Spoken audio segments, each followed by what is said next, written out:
14% of faculty report being disciplined or threatened with discipline for at least one of these. Jeez, I'm crumbly. See, that's actually a relatively low number, which is good. But the concern about that is, who else is watching?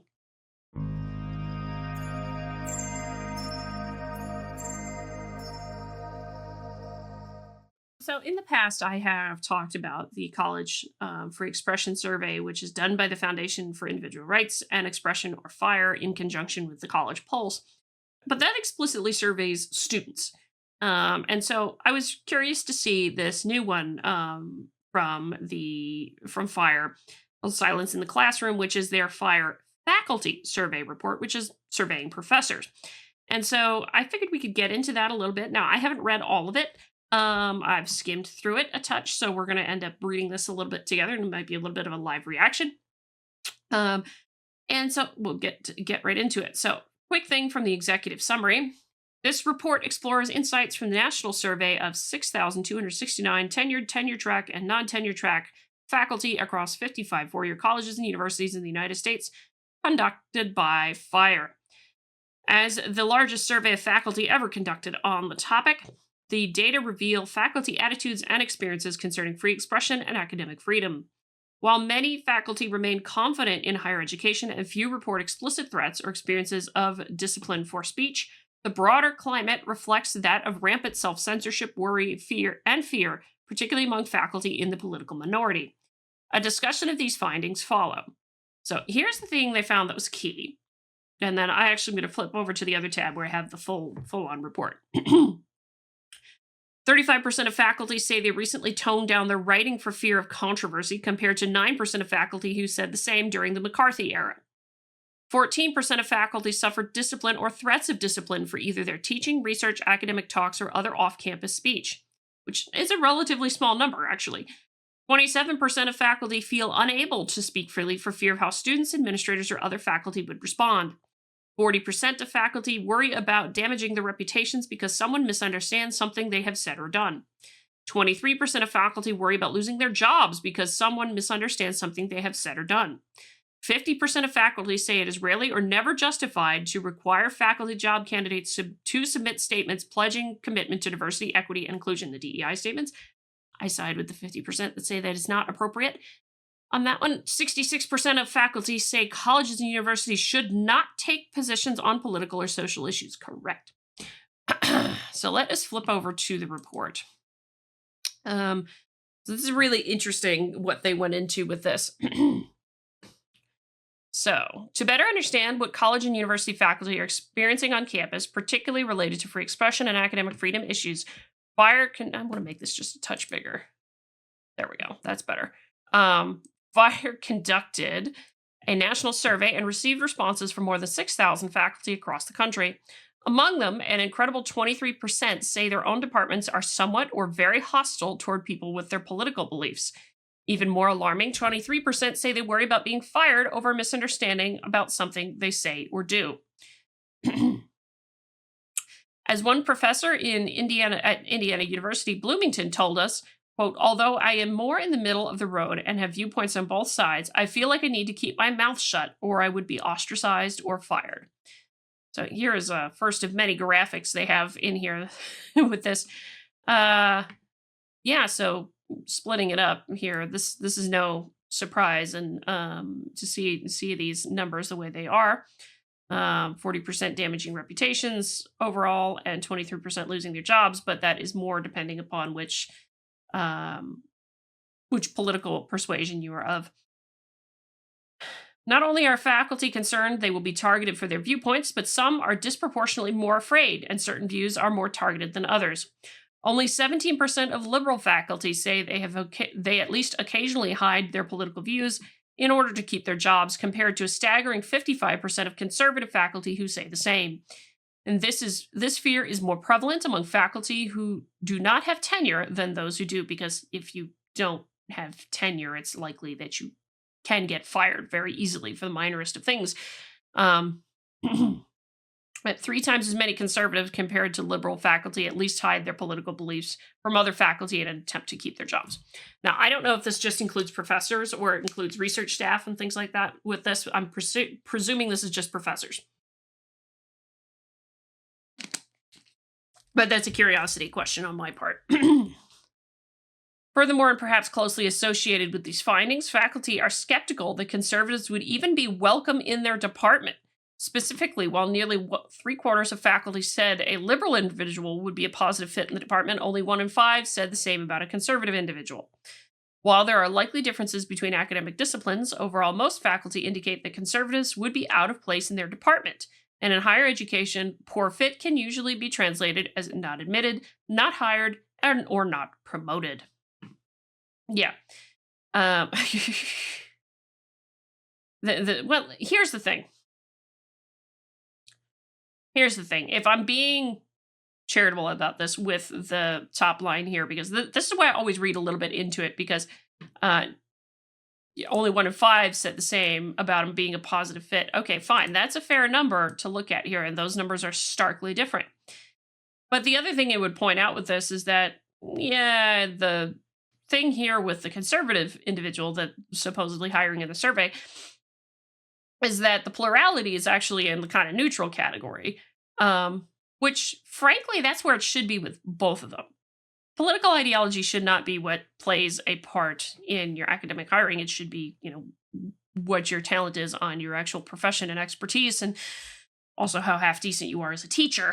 Because don't get me wrong, some professors are brilliant in their fields, but they're horrible teachers.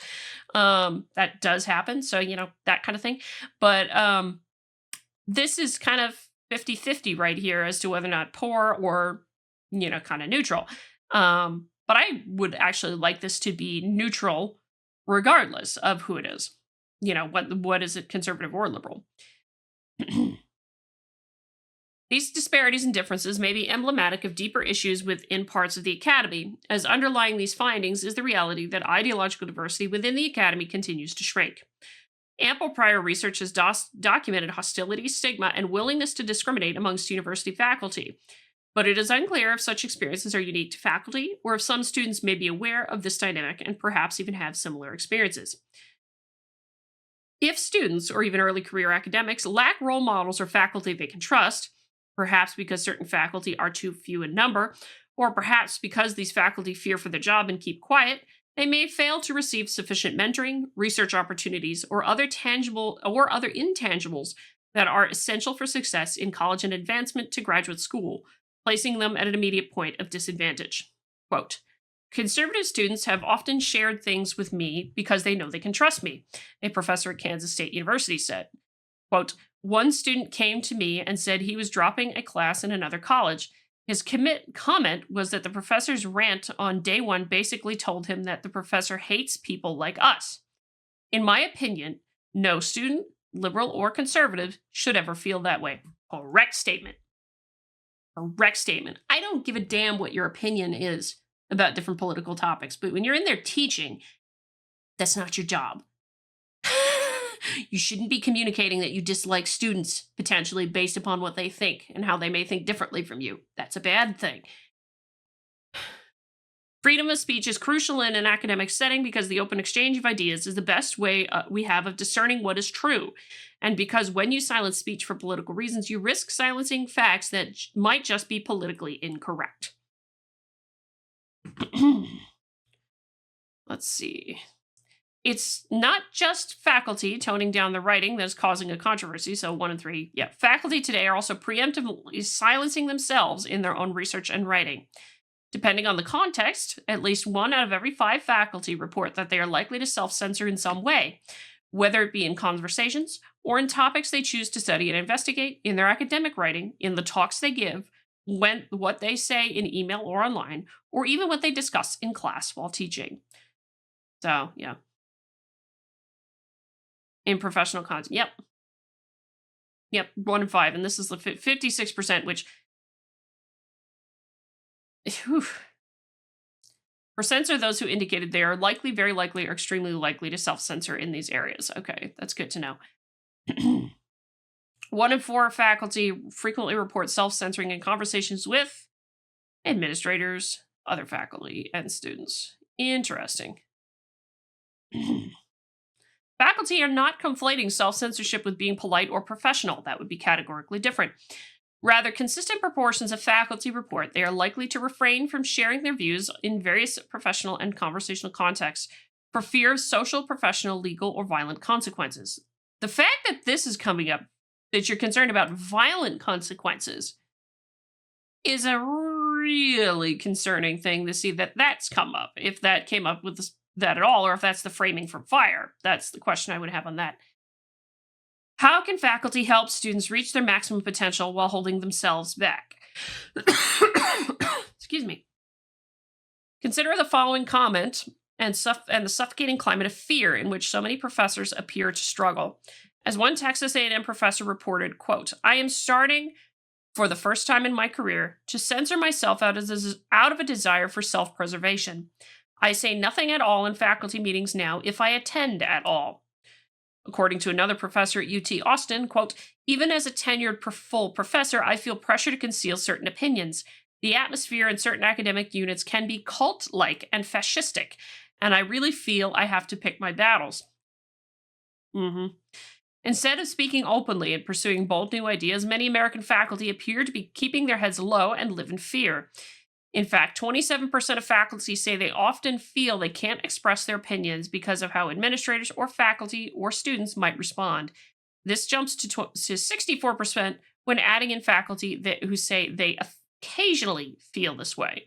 And again, this is interesting, that it's more tenured than not. I'm noticing right there. But this is also a lot of conservatives, nearly half of conservative faculty in the survey. When faculty were asked to share a salient moment when they felt unable to express their opinion because of how others might respond, the most frequently cited topic in examples shared was DEI or diversity-related issues.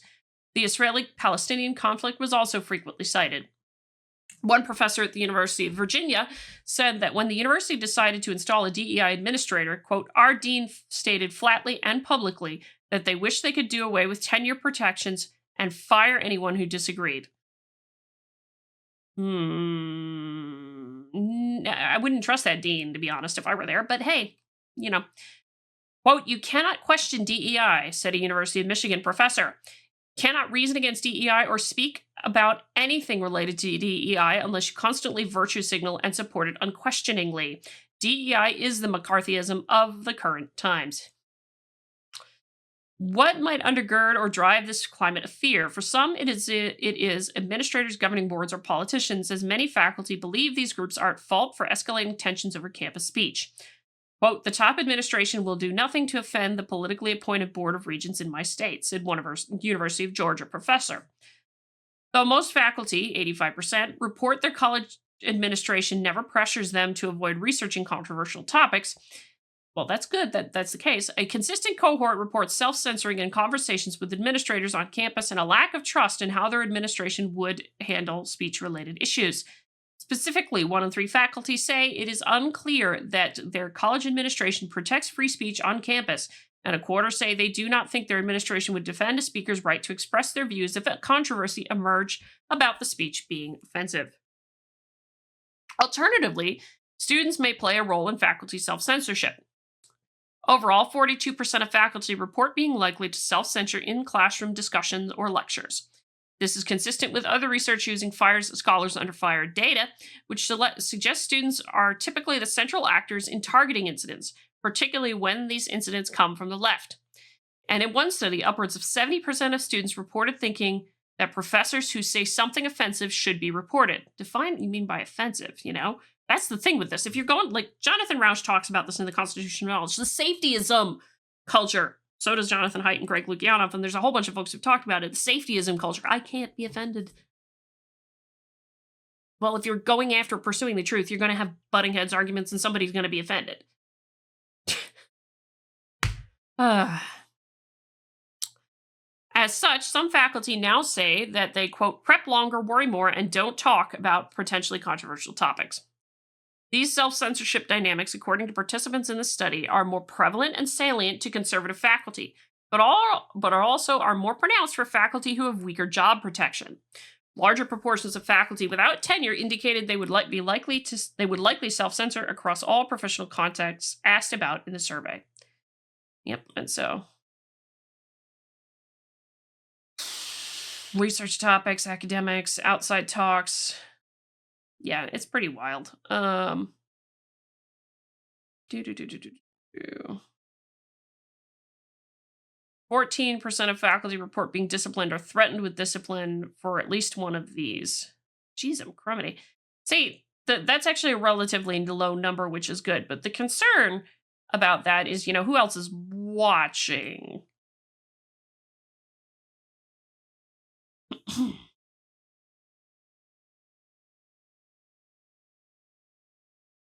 Yep. Or face report difficulty. Only 27% of faculty think academic freedom is secure on their campus today. That's terrible. That's a pretty terrible number, if that's correct. 45% of faculty are confident in U.S. colleges and universities. Ow. That's pretty bad, actually. I mean, it's a majority that are not confident effectively. But notice this is quite a lot or a great deal. So like who's the good, or a little bit of confidence or no confidence? What's the no confidence number? Actually, that's the one I really want to see because this is a little bit misleading right here, but still that's not a great number either.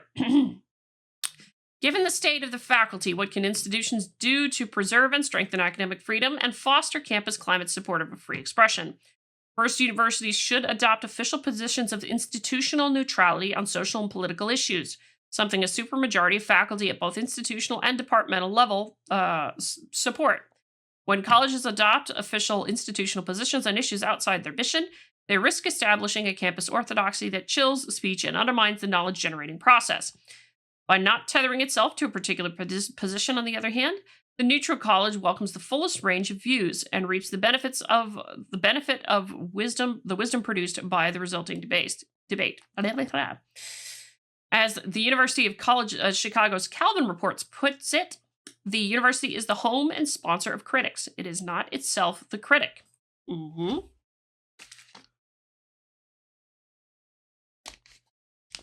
Let's continue, because actually some of the comments from the professors are the interesting ones to me. Public universities are funded using public funds, so I strongly believe they should maintain neutrality. It is not mine or the university's roles to indoctrinate or influence. We're simply here to share knowledge so that the receiver can use that knowledge how they want to use it.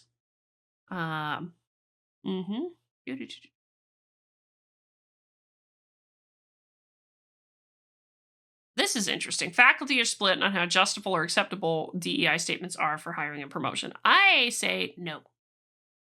No. They're never appropriate ever. Let's see. Most conservative and moderate faculty do not think DEI statements for hiring are justifiable. Liberal faculty are split. Well, no, they're not acceptable. Let's see. From a professor at UC Davis, our campus adopted DEI statements as part of the hiring and promotion process. They are considered voluntary in the promotion process, but to not submit one would be tantamount to admitting that you don't believe in the goals and implementation of DEI policies. They are essentially required for promotion, and to discuss the opinion that these statements amount to loyalty oaths would be career suicide. Or, as a University of Washington professor explained, any criticism of mandatory DEI statements as conditions of employment or promotion are silenced at all levels. Despite how prevalent DEI statements are for faculty hiring, DEI statements are not a settled issue among faculty. As such, more creative and innovative solutions for DEI are needed. But we will know we are on the right path when our efforts do not encroach on academic freedom. Okay. So that's the end of that. The report is obviously much longer, and you can see which universities were participating in this. So go down and find whatever you'd like, because this will obviously be linked in the description for you. But I am not surprised at some of the results I see in this, though obviously it comes from fire, so take it with grains of salt, as you often do. But it is concerning to see this kind of stuff out of the faculty. And I'm hopeful that certain things will change in 2025, but you honestly never know.